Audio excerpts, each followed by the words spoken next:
Jeff Siegel here to take you through the week that was on HRTV. On the day after Christmas, Santa Anita opened its gates to the largest opening day crowd in 10 years.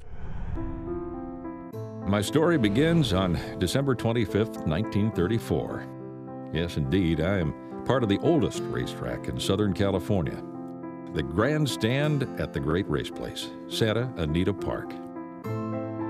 I witnessed the creation of the electric starting gate and the photo finish camera. I viewed the first 100 Grander. And what a battle royal it's going to be. There's your car. It's home. Right to right. Now, I was here when racing wasn't. All West Coast Japanese were brought by bus, trains, and car. I've played host to 5 Breeders' Cup World Thoroughbred Championships. I had the best seat in the house at the Olympic Games in '84. For the past 8 decades, I've gazed upon some of the most magnificent equine athletes. The Big Pinkaya aboard Affirmed takes the Santa Anita Derby by 8 lengths. I felt like a proud father when Affirmed moved on to win the Kentucky Derby, our last Triple Crown champion. Seabiscuit are tagged, and coming on there is Seabiscuit. Seabiscuit wins it, a new world championship down, and he wins it, and listen to the crowd. In '41, I saw a Seabiscuit statue unveiled in the paddock. And now you can witness the same for John Henry when you join me in celebrating my 75th anniversary at the great race place, Santa Anita Park. Mike Smith stopped by Race Day America to talk about Zenyatta's Breeders' Cup Classic victory and her retirement. Did you plan on spotting the field that many lengths early on? I didn't plan it, but I think Zenyatta did. She says, I'm going to show the boys, and gave them like a 4 or 5 length head start leaving there. I mean, it was probably the worst that she's never been really quick out of the gate. You know, she's so big, but I mean, she literally stood there for a second and let the other ones go. They were at least 4 or 5 in front of me before I even came out of the gate. And for her to do what she did is just incredible, man. It's wild. Did you hear Trevor make the call, Zenyatta dead last, Zenyatta dead last? No, I was a little busy at that point. I was trying to figure out where I was going to cut some corners and you know, make up the ground that we lost leaving there, and it just all worked out. What about the other jocks? What did they say to you when you came back to the room? You know, it's the first time that I mean, even the other riders galloping out were just cheering. I mean, it was just amazing. I mean, from the other riders to everyone in the grandstand, and I never seen so many tears. I mean, it was tears of joy. I mean, it was just incredible, you know. You know, I've never experienced anything where no matter which horse you were backing or which horse a particular individual trained, or all of that went away about the 8th full, and it was like this mass cheering for Zenyatta. I've never seen anything like it. It was just incredible. Like I said, Bob Baffert tells a story when he saw that Richard's kid wasn't you know, making up any more ground, and all of a sudden he saw Zenyatta, that he just started cheering for her too. I mean, he just couldn't help it. I mean, like I said, she captured everyone's heart that day, you know. Look at that shot. Well, she's going to have her day here paraded here at Santa Anita on opening day. But I know just a couple of weeks back you went back to New Mexico and had a little party from Santa Fe to Albuquerque. How did that go? That was incredible. I've had so many wonderful parties, but my aunts, yeah, back home in New Mexico threw us a 2-day Zenyatta party, and John and Dottie came, and Mr. and Mrs. Moss came to the party. It was just incredible. It was great. That same day, Mike helps make a girl's wish come true. Well, Zoe is from San Antonio, Texas, and she's, you know, a big fan of racing. I believe you said you fell in love with horse racing in 2005, actually, yes, when Giacomo won, and we're blessed to have her here today. She's going to visit with us all day long, and we're going to show her around the track and all the hospitality that Santa Anita shows to their guests. So, welcome. Thanks. Zoe, tell us a little bit too about how you fell in love with horses. My mom blames my dad. When I was 2, my dad took me to a riding stable near the zoo, and I just started loving horses there because they're just so amazing and beautiful and huge, and what's not to love about them? Wait till you see Zenyatta, talk about you. You get to see her today. Zoe, you're part of the Make-A-Wish Foundation, and that's how you've been given this opportunity to come today. How did this all develop, and what made you pick a day with Mike Smith? Because he's awesome. Thank you. Oh, you're welcome. Yeah. And you've met a lot of people around the track today. Yeah. And I saw Mike introduce you to Ron McAnally, and as soon as you knew he trained John Henry, you gave him a big hug. Oh, yes. She got to meet Bob Baffert today. I got to hug Bob Baffert today. That's rare. That's rare. Yeah. Just I have evidence. I have evidence, pictorial evidence of hugging Bob Baffert. What are you most looking forward to today about the Zenyatta parade? Gosh, I'm just wanting to like stand there and spaz out. Yeah, it's gonna be great. I can't wait till she gets to see her. I'm gonna bring her in close in the winner circle with us, so it's gonna be pretty cool. In close in the winner circle. Yeah, she's gonna be standing right next to her. I'm excited. As Santa Anita's opening day neared its close, HRTV premiered Saddle Battle, and Zenyatta took one final bout. There she is, cantering around. Zenyatta retired 14 for 14, a perfect record, beating the horses in that Breeders' Cup Classic, the majority of them Grade 1 winners. Yeah, unbelievable. The horses that she beat, you know, that was the big question. How would she do facing against the caliber of horses that she would in the Breeders' Cup Classic? She answered with the biggest exclamation point you possibly could. And you get tears just watching her out there on the track. You really do. The music going on behind. Yeah, Everything she does is magic. It's emotional just to watch it. And how appropriate, being owned by Jerry Moss and his wife, Ann Moss. Zenyatta, the crowd still clapping and cheering. She just went by. She's going to turn around at the bottom of the clubhouse turn there. You know, we talked to Mike this morning and said, how are they going to be able to keep, how's Steve going to be able to keep her calm? She's out here in the afternoon. She's ready to go about 1.25 miles, you would think, with that mentality that she has that's so deadly when it comes down to racing, but she's behaving herself. I wonder if she'll wheel back around and do her prance. She's got to do the prance one last time. Yeah, she does that before the race and then back in the winner's circle. She's like, who's your mama? Mike Smith, he asked about this this morning. He said, I want to do it one last time, and here it is. She's going to go. I wonder what Zenyatta is feeling like, because horses, let me tell you, horses know when a jockey gets on their back. There's such a difference between an exercise rider like Steve Willett, for example. He rides long in the stirrups. You got a jockey on their back, and look, you can see Mike hiking up the stirrups right now. She's doing her prance right now. Yeah. I wish we could zoom out. And she knows that she now has her regular jockey on her back. There's Mike Smith. And for a Hall of Fame jockey, you know, for this far in his career, to all of a sudden get a horse like Zenyatta to come along, and I would say you sort of reboost the second, perhaps, now, ladies and gentlemen, part of his career. For a 15th time and the final time she'll go into the winner's circle. Yeah, as we now she's very familiar with that winner's circle here. Santa Anita. It's just so much fun. Everyone loves her. She loves what she does, which is amazing. She really enjoys it, and she loves the people. She loves the attention, and she only knows the winner's circle.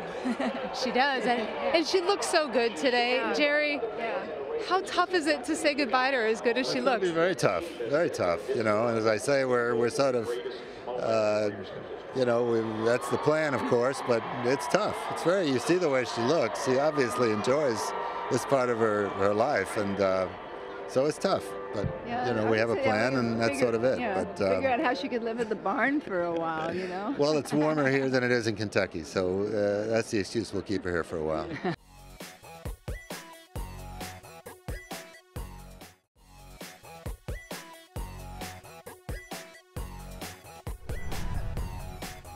Trainer Ron McAnally remembers John Henry and talks about what the statue dedication means to him.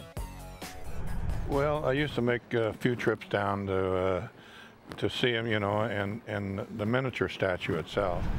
And anyway, I would bring pictures down and sort of indicate, you know, what had to be and what, you know, what we could do. And so anyway, Nina did a marvelous job from what I could see. You know, I have not seen the statue yet, the life size, but. You know, and I started thinking, you know, Seabiscuit is in the walking ring here, and a lot of our fans nowadays, they haven't seen him, you know, Seabiscuit run.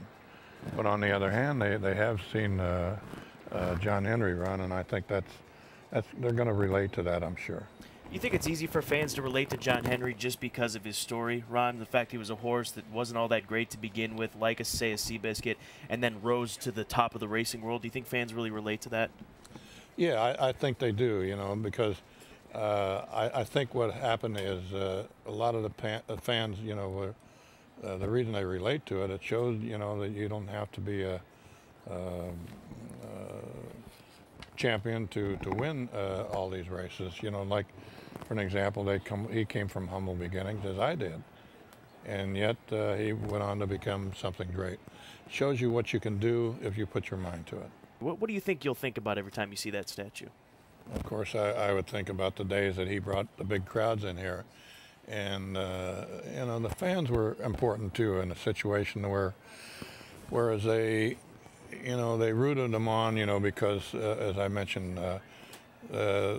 they relate back to he came from humble beginnings, and shows you that can be done. Put this in perspective, Ron. He's got a statue in Kentucky. He's got the statue in Chicago commemorating his win in the inaugural Arlington Million, and now a statue here in Southern California. There's not many horses out there that have 3 statues in 3 big venues like that. No, I never thought about it that way, Scott, but it's very true, you know. It shows you what a great horse he was, and he was just, you know, one of the champion horses of all time, as far as I could see. And when I walk by that statue, I'm sure as long as I'm here, anyway, I'll always remember him.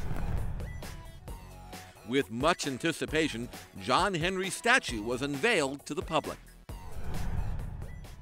7, 6, 5, 4, 3, 2, 1. Here we go. John Henry. Oh, it looks great. It looks just like him. I'm proud to be here. You know, he gave me a lot of thrills. It's nice to be here and pay an honor to his statue. Finally, after 2 years, the response by the crowd was great. We're so happy here at Santa Anita to have this new addition to our paddock. It's really special. I think I'm still reacting. I think I'm still reacting to it. It was, the people have been amazing in support. It was just, what a fun experience. I'm ready to do another one.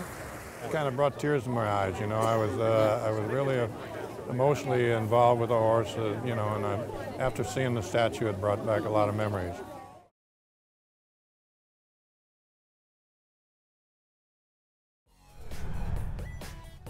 Nina Kaiser explains the process of immortalizing the already immortal John Henry. It was great. It was an amazing day. It really was an amazing day. I don't think I've ever said thank you so many times in my entire life. And what was really great was to see the fans responding to a horse that's been gone off the radar he hasn't run in over 20 years.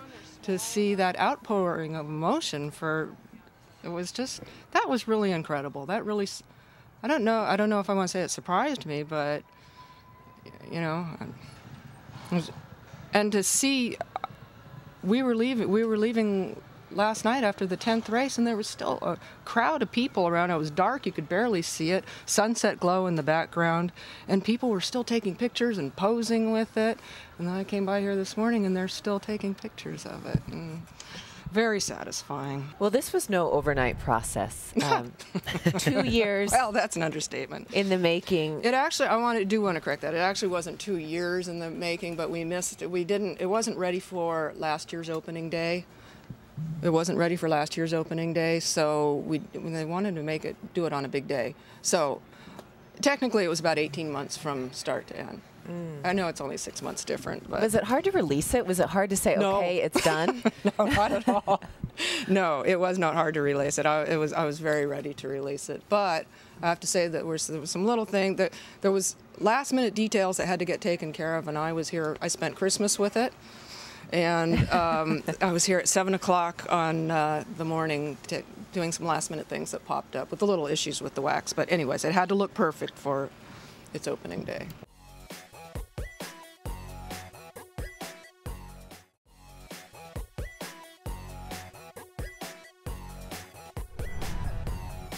With Lava Man set to return in the San Gabriel, HRTV took a look back on the highlights of his long career. Lava Man is suddenly 4 lengths in front, and forget about it. He is going to open up and run away. Congrats is left in the wake of Lava Man. And the winner's Lava Man. Lava Man has the lead. He's put away Magnum, but Ace Blue is charging. Lava Man, Ace Blue, right together. Lava Man, AT excellent, big booster, Lava Man, yes! There's the original rags to riches. Lava Man did it again by a nose. It's Lava Man and Corey Nakatani in full flight for the wire in the Sunshine Millions Classic. Lava Man has won it. Homeward bound Lava Man. The long shot Magnum now coming fast along the inside. And Lava Man and Corey Nakatani have won the big cap. Lava Man has to call on all his class. Malangal's chasing him, but Lava Man is too good. And Lava Man and Corey Nakatani win the big cap. Lava Man, one of the great California breds ever to live.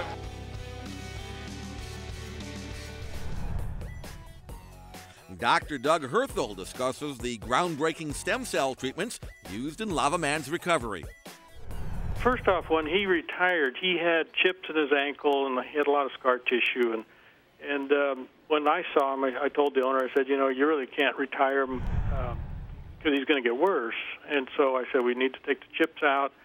We need to remove this tremendous amount of scar tissue that builds up in many horses in the upper part of the joint. So we did the scoping and took the chips, evaluated the joint, removed these large scars that were actually causing the arthritis in the chips, and then you know, informed the owners that, you know, we should do the stem cell therapy, which we were quite used to.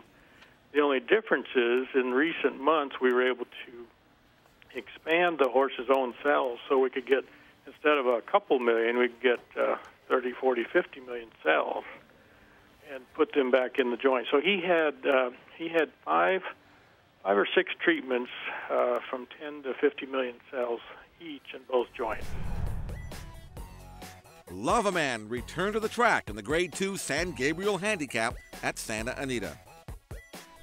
He's just being a passenger right now, and an old pro like this, that's what you want to do. Let the horse think he's in charge, because he definitely is the one in charge. So Tyler doing a great job right now with the horse. It looks tremendous on the racetrack. And away they go. Lava Man breaks out well, and Lava Man wants the early lead. Lava Man kicks on to lead. Top of the lane now, and Lava Man suddenly comes under a ride, and Lava Man in deep water is passed by Praudinsky. Acclamation now. Here comes Lou Breton along the rail, and Lou Breton is coming flying on the inside. Has to get to Praudinsky. Praudinsky's going on gamely. Lou Breton cannot get him, and Praudinsky has won the San Gabriel by a neck.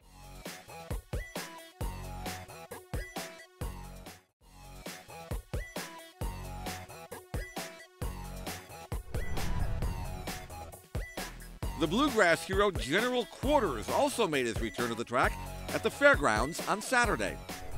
General Quarters looms on the outside. A couple of furlongs to go. Credit Only turns them in. General Quarters, tempo 5, charging on the far outside. Citizen toward the rail, Discreet Street, then Kissin' Child, and Success. In this final fairgrounds furlong, Credit Only still just clings on. Tempo 5 charging on the outside. General Quarters between horses. Tempo 5, General Quarters, Credit Only, James Graham, and Tempo 5 first. At Calder, 2 Breeders' Cup contenders made this year's W.L. McKnight a memorable one. Livingston Street headstrong this afternoon, and he's showing a lot of pace today as they come into the stretch, and actually he's being whipped into contention. So Livingston Street looking like he's coming down to the wire for the final time, but it's just the first time, and he's up on even terms with Precious Passion as they come past the stands. And these two in their own little match race, and that half mile was 46-3, and these two have opened up about a 15-length margin on the field. Precious Passion trying to hang tough and re-rally from the inside, but it's Spice Route and John Velasquez a furlong from the finish. Cloudy's Night is out after him. Winchester is putting in a good run from the back of the pack. It's Spice Route, Cloudy's Night. These two lock horns. Spice Route, Cloudy's Night. Cloudy's Night onto the front. Cloudy's Night wins the McKnight. So take us through the early stages of the race and what's going through your mind when you're getting hooked in a 12 furlong race and they're being run like it's a 5 furlong dash. I know, this is my horse running like that, going in front. But the other kids, is a little confused, But what do you do? Nobody's perfect in the world, Did he say to you that maybe he thought the race was 5 furlongs? I mean, what was he doing? Did you have any conversation with him by the stands the first time? Yeah, I'm telling you, it's not 5 days, until in the race, it's not 5 days. It's 1 month and a half, a whole little bit, But my horse is, it's fully pressure on my horse running.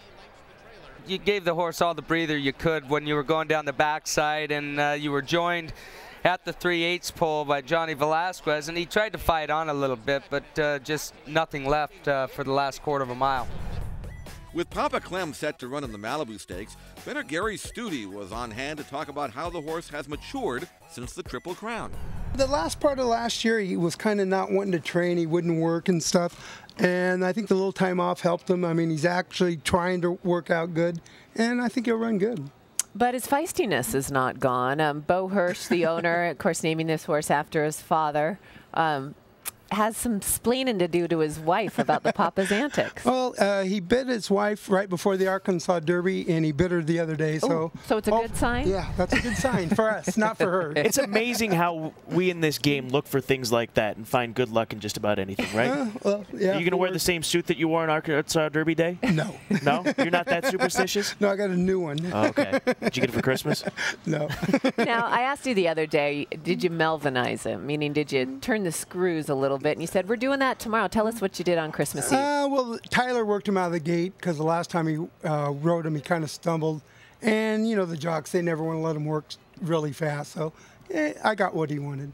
I mean, it wasn't Melvinizing, no. No. How fast did he go? I think they gave him 36-1. Okay, still pretty serious work out of the gate 2 days out. And if the track, the way it was at Oak Tree, you don't really want speed, it seemed like, so I didn't want to put him too much on edge. Let's be realistic. Is he better at a 2-turn distance? Yeah, I mean, I definitely think he's better, but like I said, the way this track was playing at Oak Tree, you kind of wanted to have a come from behind sprinter going short, so me and the favorite are both, I think, better long, but hopefully we can, with this field, we'll have a chance. Down the center, hunches in with a shot. Misremembered did not go on. Smart Bid trying to get involved late as well, but it's M1 Rifle finding more and opening up in the Malibu. A 16th to go. M1 Rifle is playing too good. M1 Rifle, a scintillating performance under Mike Smith. They've won the Malibu. Misremembered somehow came back to get second. Papa Clem was third, and Supreme Summit came from far back to get fourth. Doing his best Bob Blackjack impersonation, M1 Rifle, dangerous outside speed, wires this 09 Malibu field. Yeah, and it's not like he got easy soft fractions, 22-4, but look at the 3 quarters, 108-3 there. And Mike Smith, this horse is wide and misremembered. Looked like he was empty. Definitely a horse that wants further, and Papa Clem ran a game race and finished third. M1 Rifle fired a bullet in the Grade 1 Malibu Stakes for trainer and owner Bruce Headley. Well, it was an exhilarating experience, I can tell you that. Hearing all the great fans here today, to win a race like this, which I've been trying to win my whole life since 1952 when I was galloping a horse that Ambrose beat Berseem in a world's record. So I've always wanted to win it since that time. At what point did you think this horse is going to steal it on the front end? At 16 pole. You were pretty confident. Yeah, is that your plan right from the get-go? Yeah, he has natural speed, and I know Mikey's a floating rider, so he just floated all the way and did a masterful ride, and sort of reminds me of Shoe. That's why I ride Mike Smith. Watching him in the final 16th there, how confident would you be continuing on with this Stroop series? Well, I have to think about that one. I'd rather go for the sprint series. That's all for this week on HRTV. Here's a look at what's coming up next week.